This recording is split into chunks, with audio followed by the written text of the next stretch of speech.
और दीपक, सबसे पहले आपके पास आ रही हूं। दीपक, आप क्योंकि शंभू बॉर्डर पर लगातार बने हुए हैं और अब हालात ये आ गए हैं कि चर्चा बातचीत का दौर चल रहा है, लेकिन वो अब कम दिख रहा है। टकराव यहां अब ये किसान वर्सेस सरकार वाली सिचुएशन ज्यादा दिख रही है।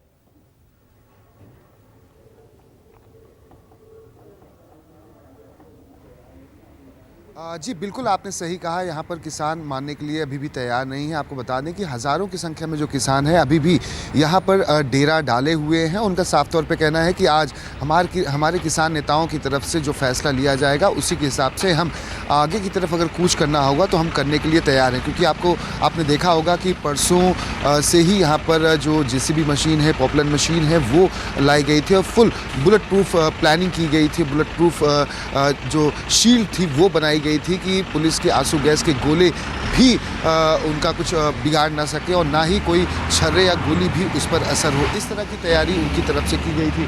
और ऐसे में आपको बता दें कि किसानों का साफ तौर पे कहना है कि ये हमारे नेता तय करेंगे, लेकिन उम्मीद बहुत ही ज़्यादा कम है कि सरकार तो हर बार बातचीत का प्रस्ताव देती है और हम बातचीत के प्रस्ताव को ठुकराते नहीं हैं, हम बातचीत करने के लिए तैयार हो जाते हैं। लेकिन सरकार का जो रुख है वो अब तक साफ नहीं है, ना ही उनकी मंशा साफ है। यही वजह है कि सरकार बैठ के तो ज़रूर करती है लेकिन अलग मुद्दों पर करती है। यही वजह है कि इस बार उनका कहना है कि MSP की गारंटी पर अगर बातचीत होती है तो हम बातचीत करेंगे, वरना सरकार एक बार फिर से इसे अधर में लटका देगी और अधर में लटकाएगी तो कहीं ना कहीं जो इसका नुकसान है वो किसानों को ही भुगतना पड़ेगा। क्योंकि 10 दिन का समय हो गया। एक बार हम तस्वीरें आपको दिखाने की कोशिश करते हैं। शंभू बॉर्डर के पास में इस वक्त हम मौजूद हैं।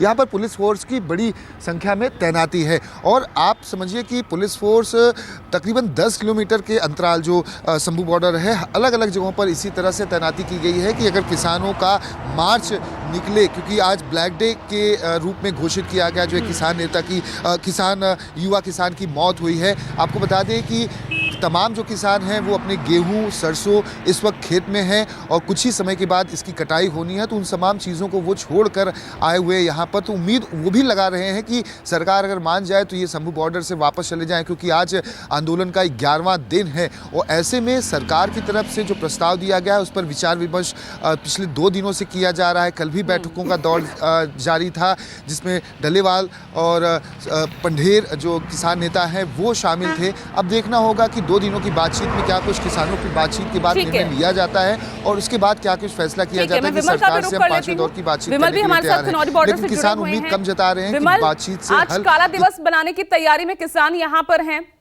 किसान शुभकरण की मौत के बाद जिस तरह के हालात हैं, मैं चाहती हूँ आप किसानों से बात कीजिए, क्योंकि यहाँ पर सिचुएशन लग रहा है